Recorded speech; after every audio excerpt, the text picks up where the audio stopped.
সামনেই লোকসভা নির্বাচন আর হাতে মাত্র কয়েকদিনের অপেক্ষা। আজকে চলছে দ্বিতীয় দফায় নির্বাচন। চতুর্থ দফায় সামনের মাসে 13 তারিখ লোকসভা নির্বাচন বীরভূমে। একদিকে বৈশাখ মাসে প্রথম থেকে তীব্র দাবদাহ, তার মধ্যে প্রচার চালাচ্ছে সমস্ত রাজনৈতিক দল। রাজনৈতিক ময়দানে এবং রাজনৈতিক যুদ্ধে কেউ কাউকে এক চুল জায়গা ছেড়ে দিতে নারাজ। সকাল থেকে রাত্রি পর্যন্ত বিভিন্ন রাজনৈতিক দল বিভিন্নভাবে বিভিন্ন আঙ্গিকে তাদের প্রচারকর্ম চালাচ্ছে। তবে ভোট আসে ভোট যায়, ঠিক যেমন রাজা আসে রাজা যায় মতো ব্যাপার। কিন্তু দীর্ঘ 5 বছরে বীরভূম জেলার বোলপুর লোকসভা কেন্দ্রের ময়ূরেশ্বর বিধানসভার অন্তর্গত কল্লেশ্বর গ্রাম পঞ্চায়েতের অন্তর্গত ছামনা গ্রাম, সেই গ্রাম কতটা উন্নয়ন হয়েছে, কি রয়েছে সেই এলাকার বাসিন্দাদের দাবি, কি চাইছেন তারা, এই বিষয়ে খোঁজ নিয়েছি আমরা। বোলপুর লোকসভা কেন্দ্রের বিজেপি প্রার্থী প্রিয়া সাহা, তৃণমূল প্রার্থী অসিত কুমার মাল এবং ভারতের কমিউনিস্ট পার্টি মার্ক্সবাদী শ্যামলী প্রধান, তাদের কাছে কি দাবি রাখছেন সেই এলাকার মানুষজন। মোটর দরকার, বাড়ি দরকার, আরও আমাদের বাড়ি হয়নি, গাড়ি দরকার, আর রাস্তার গার্ড দরকার, এসব দরকার। আপনার এলাকায় কি বাড়ি হয়েছে? অনেকে কি পেয়েছে সরকারি বাড়ি? পেয়েছে, আর কিছু কিছু পাই নাই। হ্যাঁ, মানে বেশ কিছু বাদ আছে। কিছু বাদ আছে। গার্ড ওয়াল কিসের জন্য দরকার? কি সমস্যা হয়? গাড়ি যাচ্ছে, বাচ্চারা স্কুল যাচ্ছে, পুকুর দুই ধারে দুটো পুকুর থাকছে, যেতে বাচ্চারা পড়ে যায়, সেই ধারে রাস্তা খারাপ হয়ে যাচ্ছে। গ্রামে কতগুলো পুকুর আছে? প্রায় আছে, অনেক পুকুর আছে। যেখানে সব পুকুর আমাদের এই তো পুকুরে গার্ডওয়াল একটা দরকার খুব, আর এখানে একটা কলের দরকার। কেন, কি সমস্যা হয়? সমস্যা মানে হয়তো বাচ্চা টাচ্চা গেলে ধরুন পড়ে যাওয়ার কোনো সমস্যা, আর এখানে জলটা শুধু খারাপ হতেই থাকে, কলটা জলের জন্য খুব অসুবিধা আমাদের।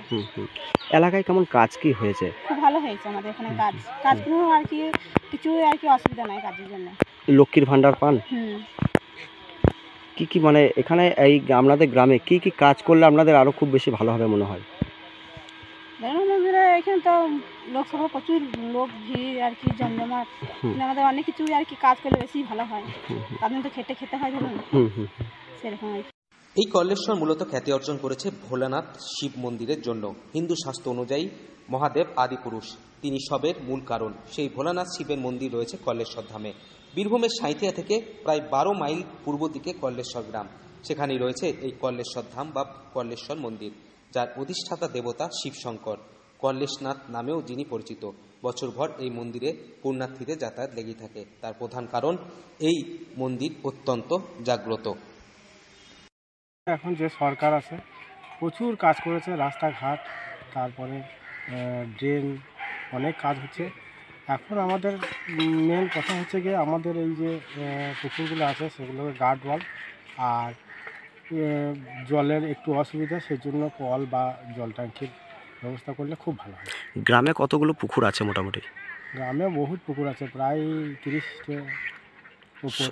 সমস্যা কি হয় গার্ড ওয়াল না থাকলে? গার্ড ওয়াল না থাকলে সমস্যা হবে কি, এই ছোট ছোট বাচ্চারা আছে, তারপরে বয়স্করা আছে, হ্যাঁ, গার্ড ওয়ালের রাস্তাগুলো সাইডে গিয়েছে, তো এবার পুকুরগুলো খেয়ে খেয়ে একবারে রাস্তা সাইডে চলে এসছে, তাতে হয়তো বয়স্করা বা বাচ্চারা রাস্তায় যেতে যেতে হয়তো পড়ে যাচ্ছে, কেউ সাইকেল নিয়ে যাচ্ছে, পড়ে যাচ্ছে। Guard wall. আর এই এলাকার বাসিন্দারা চাই লোকসভা নির্বাচনে যে দল জয়ী হোক না কেন তাদের কোনো মাথা ব্যথা নেই, কারণ বর্তমান শাসক দল তাদের এলাকার অনেক উন্নয়নমূলক কাজ করেছে। তবে তাদের দাবি তাদের এলাকায় অনেক বাড়ি পায়নি, তাদের বাড়ি করে দেওয়ার পাশাপাশি পানীয় জলের ব্যবস্থা করে দেওয়া হোক। এর পাশাপাশি এই গ্রামে প্রায় 50-এর বেশি পুকুর রয়েছে, সেই সমস্ত পুকুরের পাশে গার্ডওয়াল দিয়ে ঘিরে দেওয়া প্রয়োজন, কারণ তাদের বাচ্চারা স্কুল বা কলেজে যাওয়ার সময় বিপদের সম্মুখীন হতে পারে। এই সামান্য চাহিদা রয়েছে তাদের। বীরভূম থেকে Souvik die report, local 18 Bangla.